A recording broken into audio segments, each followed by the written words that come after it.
Assalamualaikum warahmatullahi wabarakatuh. Selamat sore teman-teman. Jadi prediksi kemarin terbukti benar ya.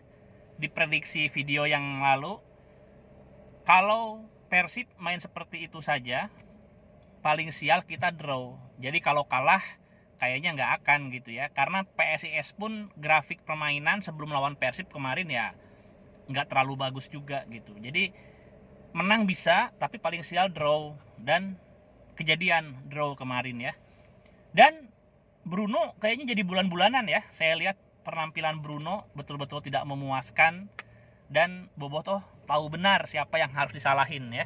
Oke, kita kembali ke hal yang sebetulnya jujur aja ya. Setiap kali saya prediksi ini, saya secara emosional tentu saja pinginnya Persib menang ya. Menang besar gitu. Tapi kan kita juga harus rasional ya. Harus rasional. Nah, melihat pertandingan Persib kemarin, lalu kita lihat lawan berikutnya, Persipura ya. Kita lihat di klasemen, Persipura memang di bawah, di zona degradasi.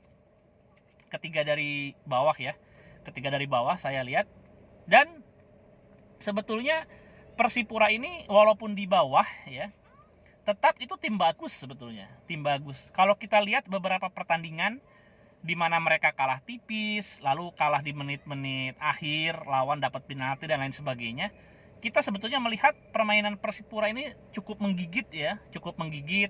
Saya nggak tahu materi mereka di putaran kedua berubah banyak atau enggak. Soalnya katanya ada pemain-pemain yang Piala AFF yang lalu bergabung dan lain sebagainya. Saya nggak tahu juga. Juga sempat ada kabar ya, pemain-pemain yang main di PON di akhir tahun lalu juga mulai bergabung atau direkrut atau gimana. Saya sempat ngobrol sama orang yang punya koneksi ke sepak bola Papua. Katanya putaran kedua bisa beda banget Persipura gitu ya. Kalau di seri 1, seri 2 ya, waktu putaran pertama kan mereka di luar dugaan lah, selevel Persipura, ada di bawah, tapi sekarang mulai merangkak mereka ya, mulai merangkak naik. Nah, masalahnya nanti lawan Persipura, pemain kunci dalam artian bener-bener kunci, bener-bener ngaruh ya. Gini nih, di Persib ini kan banyak pemain bagus, tapi belum tentu pemain kunci gitu ya. Kalau saya lihat pemain kunci itu ya Mark Klok. Kalau Persib nggak ada Mark Klok, jelas tuh mainnya beda gitu ya. Nah, apalagi nggak ada pemain yang satu ini, Rashid. Nah, betul sekali. Jadi Rashid, kalau misalkan lihat akumulasi kartu dia kemarin ya, ini Rashid absen nih, lawan Persipura absen. Wah, ngeri banget ya. Karena apa? Karena kontribusi Rashid ini kan nggak bisa dipungkiri ya. Bahkan ketika Rashid absen, Persib itu kalah. Rashid pernah kena akumulasi kartu kuning ya di putaran pertama lalu. Lalu Persib lawan Arema tanpa Rashid dan Persib kalah. Nah, ini juga agak bahaya nih, lawan Persipura agak bahaya gitu. Soalnya sebetulnya pergerakan-pergerakan kayak Pahabol ya, Pahabol dan juga siapa tuh yang pemain masih muda itu, saya kok lupa lagi ya, pemain muda, rumah kick ya apa ya, itu kalau misalkan di tengah mereka nggak dapat lawan sepadan gitu ya, itu mereka bisa soloran sampai ke depan, sampai ke kotak penalti loh ya, soloran mereka beberapa kali saya perhatikan.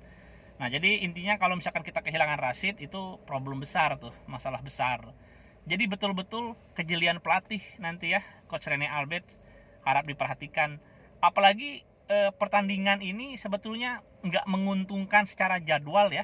Persib ini kan harusnya main bukan besok loh, tapi Sabtu. Nah, tapi gara-gara mempertimbangkan pertandingan tunda kemarin, pertandingan tunda ya, kan kita punya satu laga tunda. Akhirnya Persib harus 3 kali main dalam seminggu.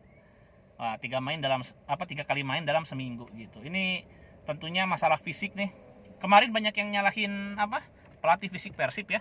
Saya sih nggak ngurusin, saya nggak ikut-ikutan nyalahin. Cuma kalau misalkan begitu, mungkin para bobotoh lihatnya dari segi fisik masih belum memuaskan gitu ya. Ya itu sih penilaian bobotoh. Saya cuma komentar ya. Kalau misalkan terkait jadwal yang padat, lalu pemain yang ada dan lain sebagainya, itu sebetulnya murni kejelian pelatih ya, pinter-pinternya pelatih.